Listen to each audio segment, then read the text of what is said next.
जय श्री महाकाल। महासंत की आत्मा की कैद मेरे अंदर बहुत तकलीफ पैदा कर दिया। जो कि मैंने महासंत की आत्माओं को पकड़ लिया, जो कि एक महान संत था, जो कि हम सब कुछ भी नहीं, हम लोगों को जिनसे ज्ञान अर्जित करना चाहिए, मैंने सिखाने के चक्कर में उनसे गलती की। मैंने माता का बुलाया। जब वो नेपाल में मालूम क्लियर हो गया कि वहाँ एक मटकी में कैद है, और तब मुझे वहां से आजाद करना था। मैं अपनी गलती को सुधारना चाहता था। मैंने मसान को बुलाया, मसान आया, और मैंने मसान की हाजिरी में मैंने कहा कि तू देख। और मैं बुला रहा हूं क्योंकि मैं भी अब फॉर्म में आ गया कि अब चाहे कुछ भी हो, समस्या या कुछ भी, लड़ाई युद्ध जो हो, फिर द्वंद्व युद्ध की स्थिति बने तो बन जाने दो, लेकिन उसकी आत्मा को मुझे कुछ भी करके यहाँ खींचना है तो खींचना है। और मुझे इसी समय और इसी वक्त उसकी आत्मा, उस साधु को आजाद मुझे यहाँ चाहिए। और मसान, तू जब तक नहीं बोलेगा तब तक महाकाली के रुद्र मंत्र और सूल मंत्रों का जाप चलता रहेगा, जब तक वो आत्मा, वो साधु संत की आत्मा यहाँ मेरे स्थान पे आ नहीं जाती है। और तू यहाँ खड़ा रह और बताएगा तू। बोला ठीक है। मसान भी खुश हुआ। अब मैंने इसके बाद माता के सूल मंत्रों का आवाहन करने लगा। कुछ देख विद्याओं को मैंने जागृत किया ताकि मैं देख सकूं। और मैंने उस जो मटकी, जो साधु संत था, वहां उस मटकी को काटने का विचार किया। और मैंने महासूल मंत्रों का जाप करने लगा और विमोचनी विद्याओं का जाप करने लगा, क्योंकि विमोचनी एक शमशान की महाभयानक शक्ति है, जो कि गुरु के ही वचनों द्वारा सिद्धि होती है, गुरु के समर्पण में ही। और जिसके प्रति गुरु के समर्पण है, ये शक्तियाँ उसी पे काम करती हैं, बाकी अन्य लोगों पे शक्तियाँ नहीं काम करती हैं, क्योंकि ये गुरु के वचनों द्वारा ही चलती हैं। अब इसके बाद महाविमोचनी को बुलाया और माता के मंत्रों का जाप किया। माता ने एक से 1.5 मिनट में ही माता ने वहां से उस आत्माओं को, उस संत की आत्माओं को आजाद करके यहाँ मसान के पास ला दिए। और मसान मतलब चिल्लाने लगा कि नहीं, आ गई आ गई आ गई आ गई, वो आता, वो आ गया मटकी वाला आ गया मेरा। वो मटकी में ही रहता था, वो संत वो मटकी में रहता था, और मटकी में ही, और मसान उस मटकी को अपने हाथ में, कांख में लेके चलता रहता था। और वो निरंतर माता के मंत्रों का जाप करता था। और इसके बाद अभी भी मुझे पता नहीं था कि माता ने इसे मारा है। अब देखो, बात अभी आगे खुलेगी।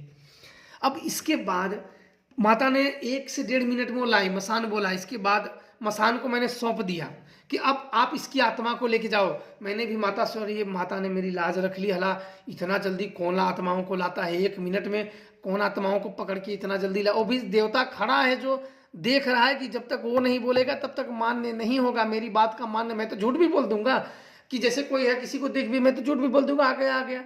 लेकिन नहीं, मैं सत्य का करना चाहता था। मसान तू बोलना, तेरे साथ मैंने गद्दारी नहीं की, ना इंसाफी। वो भी शिष्य को सिखाने के चक्कर में मैंने गलतियां की, अपने शक्तियों का गलत इस्तेमाल किया, तो मैं ही इसका सुधार करूंगा, प्रायश्चित भी मैं करूंगा। तो मैंने तुरंत माता से ही भुलवाया कि माता मेरी लाज रखो। और तुरंत उसके मैंने ये कहा कि हे महाकाली, अगर मेरा मन बड़ा दुखी हो गया उस समय, मैंने कहा कि हे महाकाली, अगर मैंने सच्चे मन से अपने गुरु की गुरु दक्षिणा दी हो, और सच्चे मन से मैंने अपने गुरु की सेवा की हो, मैंने ऐसे ही अपने सच्चे मन से, मेरा मन वो साधु को तकलीफ देके मेरा मन बड़ा दुखी हो गया कि शिष्यों के कारण मैंने उन साधुओं को तकलीफ दे दिया, जो भी मुझे कदापि नहीं करनी चाहिए। मैंने कहा कि हे महाशमशान काली,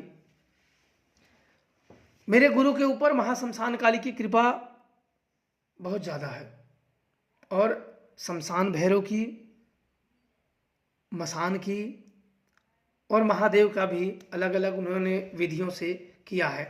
मेरे गुरुदेव ने माता काली से स्वयं ही बात की हुई है, और पहली बार मैंने माँ काली को मैंने भी देखा है, पर मैं डर गया था और मैं जान नहीं पाया था कि ये मतलब कोई देवी है या कोई साधारण स्त्री है, क्योंकि मैं पहली बार था, इसलिए मैं नहीं जान पाया। और मेरे गुरुदेव स्वयं कहे कि माँ काली ने तंत्रों का ज्ञान मेरे गुरुदेव को स्वयं कान में दिया, जड़ी बूटी से लेकर तंत्रों का ज्ञान स्वयं दिया है शमशान में ही। मैं माता काली के मंत्रों को छोड़ दो, मैं माता, मेरे लिए माँ काली का नाम ही मंत्र है। मंत्र तो उनके लिए जरूरी होता है ना। जो यही मान लेते हैं कि मंत्र ही सर्वोपरि है, वहीं के लिए मंत्र है, बाकी तो उनके लिए तो जिनके ऊपर आशीर्वाद है उनके लिए तो नाम ही काफी है। तब मैंने माता से यह प्रार्थना किया, यह प्रार्थना मैंने बहुत बार शक्तियों को बुलाने के लिए किया है, वो काम भी करते हैं। मैंने सोचा कि ये मेरे वजह से अगर ये साधु की आत्मा को ठेस पहुंचा है, तकलीफ पहुंचा है, तो गलती तो मैं भी सुधार लूंगा, लेकिन मुझे अभी ये सुधारने कैसे। तब मैंने कहा कि हे महाशमशान काली, हे महाकाली, अगर सत्य में मेरे गुरुदेव ने आपको मेरे हाथ से पूजा दिलवाया है और आपने प्राप्त किया है और आप मुझसे प्रसन्न हो और सच में ही आप मेरे ऊपर कृपा और आशीर्वाद बनाए हैं और सच्चे मन से मैंने अपने गुरु की गुरु दक्षिणा दी हो और सच्चे मन से मैंने अपने शिष्यों को सिखाने के लिए आपका आवाहन किया है, तो उस आत्माओं को क्षण भर में लाओ, तुरंत लाओ। इतना मैंने बोला था और 1 मिनट बीतने से पहले ही मसान बोल दिया कि आ गया आ गया आ गया। तुरंत माता ने लाया और मैं भी बड़ा प्रसन्न हो गया कि माता ने वो सुना। फिर मसान लेके गया, फिर समय बीतते गया, फिर वो बताता नहीं था।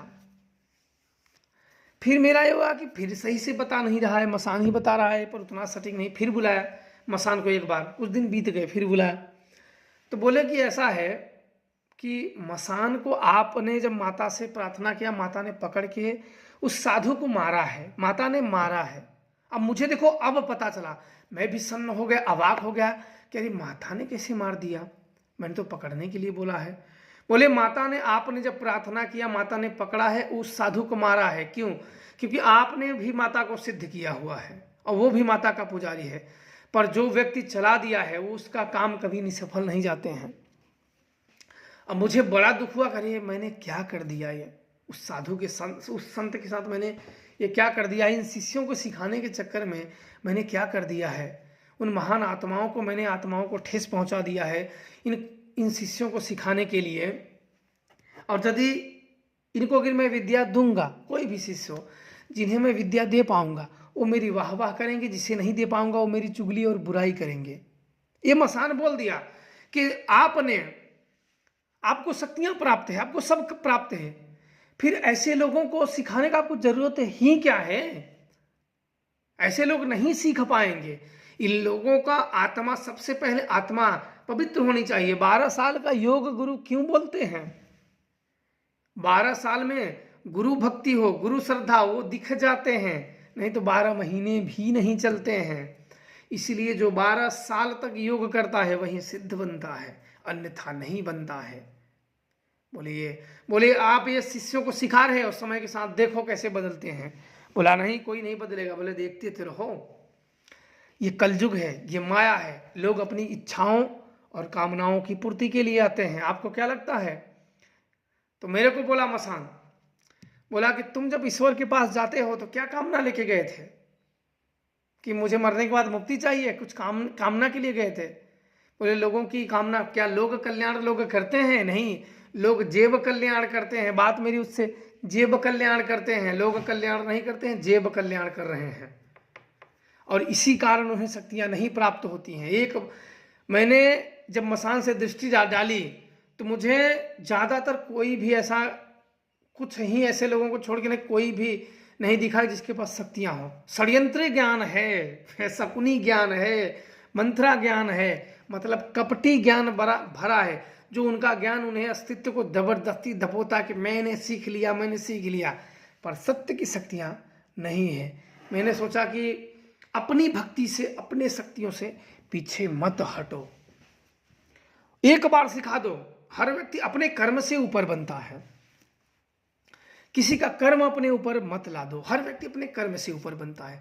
अगर कर्म और इरादे उसके नेक हैं तो वो बढ़ ही जाएगा, और इरादे नेक नहीं है, उसके कर्म स्वच्छ नहीं है, तो वो गिर ही जाएगा और अपनी जो उसका असली चेहरा है वो बाहर लाएगा। मेरे को मसान ने बोला कि तुम्हारे जो शिष्य हैं या किसी के शिष्य हैं, पैर गिरते हैं, उसको कुछ समय तक देखो। जो शिष्य पैर गिर के धूल चाटता है, क्योंकि जिस गुरु के शरण में गिरा जाए वो महादेव समान होता है, और फिर देखो यही लोभी लोग महादेव गुरु रूपी महादेव के ही साथ छल कर देंगे, और फिर हम लोगों का दैर उस जब छल करेंगे तो इन लोगों का दंड हम देंगे, क्योंकि गुरु की जो आपकी शक्तियां हैं वो हम हैं, और इन सबको कार्यों को अंजाम हम देते हैं। जो योगी है, जो ध्यानी है, जो ज्ञानी है, जब किसी को श्राप देता है तो उसके बाणी काम नहीं करते हैं, वो हम काम करते हैं।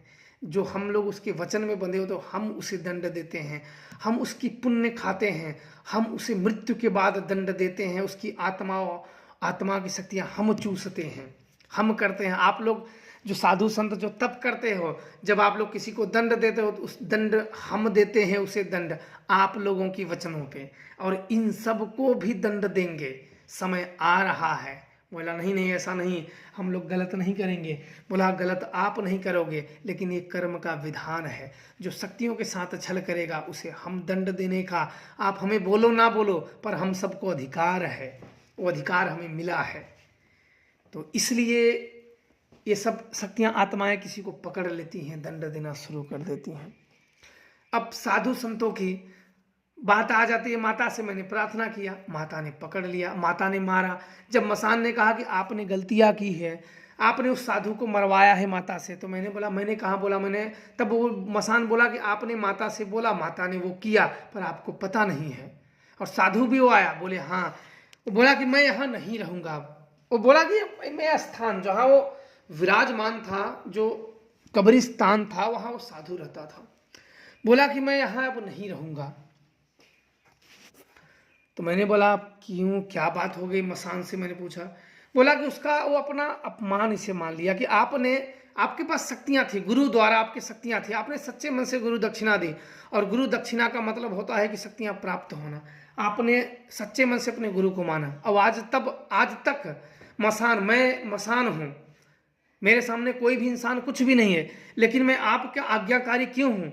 क्योंकि आप अपने गुरु को सिर माथे लिए चलते हो, और गुरु ही शिव है, और जो शिव तत्व को मान लिया, हम सब उसकी शक्तियां ना चाहते उसकी बात मानते, इसलिए हम आपकी बात मानते हैं, आप जो बोलते हो मानते हैं।